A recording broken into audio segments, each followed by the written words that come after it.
Welcome back to the channel, everybody. In case you missed it, in part 1 we covered the story of how we got this 1991 Eastern, and in part 2 was all about removing the deck. It was exposing that stringer and bulkhead system that was pretty nasty here. My dad sanded it all down. He fixed some small holes, fixed some bigger holes, fixed some holes in the transom, and that led us to part 3 where he put structural repair putty down into the deck to get it ready for fiberglass and then glass the entire hull.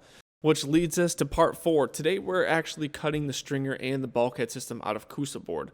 We're going to lay everything in with structural repair putty and glass everything in from top to bottom. So I'm holding our first stringer system. This is our template that was made out of foam. It's etched along the bottom of the curvature of the hull. As you can see, it's got a little bit of a squiggly line in there. So we're going to take it inside and do a test fit. And there were a couple high spots. So we just have our Durabright light here shining really nice and bright so we can get right down to those tiny little detail lines, and we're just going to grind them down. And before we do all of that and place them in, we have to create limber holes, I believe that they're called. That's just a hole so that way the water can come from the bulkheads down into where the bilge area is. Now we are going to glass these, and in order to glass them you need a rounded top, just like that right there. If you have a square top, the glass isn't really going to conform to that well. And they say prep work is 80 to 90% of the job itself, and so we're doing everything ahead of time because the resin, you only have a certain amount of working time for it. So we have all of our tabbing for our stringers here.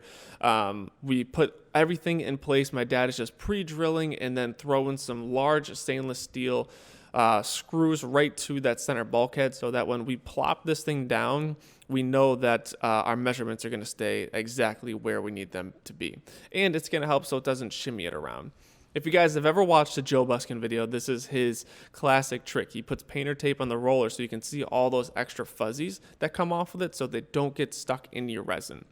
I'm just mixing up some structural repair putty here to give my dad a lot of working time. As you can see, he's laying this down on the hull, and we're going to do it the entire way, and we needed to give it some workability time because we weren't going to be placing this down in the next minute or so. We had to spread everything out, go through a bunch of batches, and then lay the stringer system down. And here we are setting it in there. Everything lined up really, really nicely. We pushed it down. You could see everything squeeze out the sides. My dad is just driving a stainless steel screw into the transom to make sure that it doesn't move when it's curing. So I'm mixing up some more structural repair putty, giving it to him, and he's working it into that stringer system to make sure that there's no air pockets. And now it's time to fiberglass. So he's laying his resin down. He has his first layer of chop strand, and this is just a tab in the stringer system. He's going to do another tab that goes up and over the top of it where we routed it, just to make sure that these are fully enclosed. Just working out the air bubbles here. He's going to go up and down the entire stringer system, just tabbing in between those lumber holes. And right after all that's set, I think we came back the next day, and this is just applying the top section of the stringer system. Right where he was kneeling is where the gas tank is going to be. So again, we had to make sure that our measurements were precise, and he has this nice little tool here to create a really good radius for that fiberglass to lay on.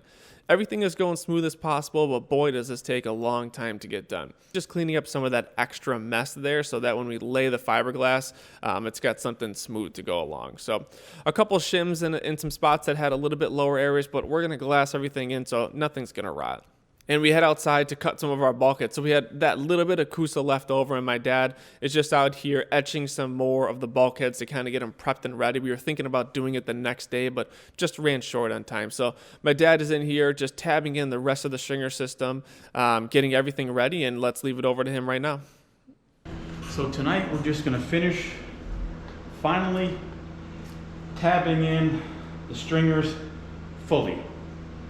I just got to do the caps from the bulkhead here down to the transom, the bulkhead here down to the transom. Just put the chop strand caps on, and these stringers will be totally glassed in and finally done.